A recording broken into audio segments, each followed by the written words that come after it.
भिंड जिले में एक महिला इलाज के अभाव में बिस्तर पर लेटे हुए अपनी मौत का इंतजार कर रही है। महिला को जनप्रतिनिधियों और समाज सेवियों की तरफ से भी मायूसी ही हाथ लगी। गला रौंद कर बोली, परिवार पर बोझ हूं, अब तो मौत आ जाए। देखिए ये खबर।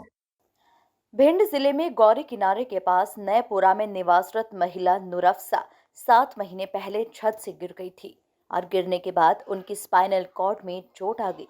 अनेक इलाज कराने के बाद भी उन्हें कोई फायदा नहीं मिला, जिससे मायूस होकर महिला अब मौत का इंतजार कर रही है। जी, हम अपनी भतीजी को ऊपर खिला रहे थे, तो वो खेलते-खेलते टीनों के पास चली गई।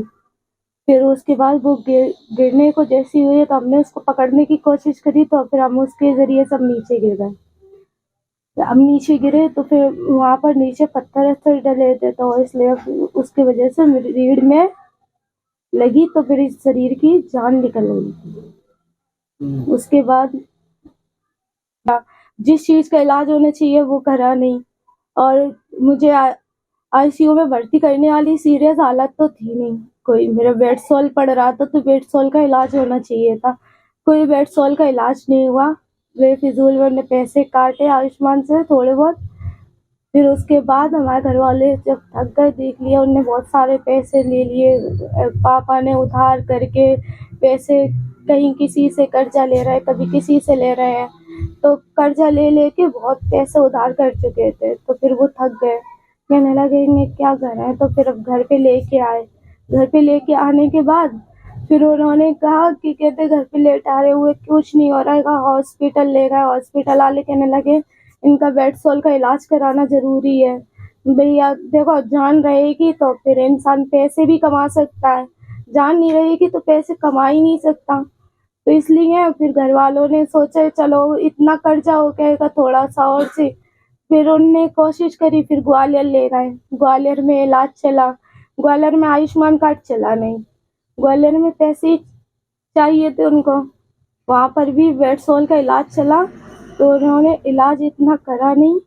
लेकिन फिर उन्होंने कह दिया कि इनका ड्रेसिंग करवाना पड़ेगी आपको। तो फिर ड्रेसिंग करने के लिए नर्स आती थी घर पे, फिर उनको पैसे देने के लिए चाहिए थे। पापा भैया कमाते थे, पागल हो जा रहे थे हमारी वजह से। हमें जीने की इच्छा नहीं होती बिल्कुल भी। वहीं नुरफ्सा के पिताजी बताते हैं कि उन्होंने इलाज में लाखों रुपए खर्च कर दिए, लेकिन इलाज संभव न हो सका। वो बताते हैं कि उन्होंने जनप्रतिनिधियों से मदद भी मांगी, लेकिन असफलता ही हाथ लगी। कोई मदद के लिए आगे नहीं आया। इलाज के दौरान कर्ज ज्यादा होने के बाद उन्होंने मकान भी बेच दिया और अब उन्होंने थक हार कर सब कुछ अल्लाह के भरोसे छोड़ दिया है। ये हमारी बेटी लगभग 7 महीने करीब हो गए जी छत पे से बैठी थी, तो छत पे से जी टीन डली उस पे से जी गिर पड़ी नीचे। तो उस पे जाकी हड्डी में फ्रैक्चर वगैरह हो गया, ये टूट गई पीछे की रीढ़ की स्पाइन में। हाँ, तो फिर हम इस बच्ची को लेके हॉस्पिटल गए। हॉस्पिटल वालों भिंड वाले हॉस्पिटल जैसे पहुंचे तो उनने जल्दी देख दाख के ग्वालियर के लिए रेफर कर दिया। ऐसे जब मैं ग्वालियर लेके पहुंचे हमारे बच्चे, तो ग्वालियर में डॉक्टर ने उन्हें उन्हें देख रेख करी उनकी थोड़ी बहुत। फिर उन्होंने कह दिया आप इसे घरे ले जाए, घरे इसका ट्रीटमेंट कराना। तो मैं बच्ची को घरे ले आया, और जब बच्ची को ज़्यादा तकलीफ हुई तो मैं कानपुर ले गया। रिश्तेदारों ने और ने कहा कानपुर ले जाओ ना, इसे वहाँ अच्छा इलाज हो जाएगा। तो कानपुर लेके गया, कानपुर इसका इलाज कराया। तो कुछ आयुष्मान कार्ड से भी इलाज हुआ, और कुछ हम लोगों के जो पैसा था वो हमने खर्च किया, उससे इलाज करा। वहाँ क्या है, बेर बेर वो आईसीयू में रख दें, इलाज करे नहीं, लूट मार करने का काम करा उनने साहब।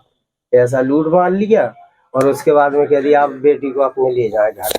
फिर मैं घर लेकर जब आया तो बच्ची की हालत ज़्यादा खराब थी, तो मैं भिंड हॉस्पिटल पहुंचा, बच्ची को ले गए। तो वहाँ हमने 500 रुपये स्पेशल वार्ड में हमने भर्ती किया इस बेटी को। फिर उसके बाद में 2-4 दिन वहाँ रुके, फिर हमने ग्वालियर के लिए ले गई। ग्वालियर फिर हमने प्राइवेट में अपनी बच्ची का इलाज कराया।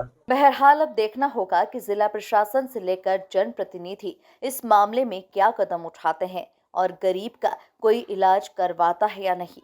Bureau report, MP news, Bhind.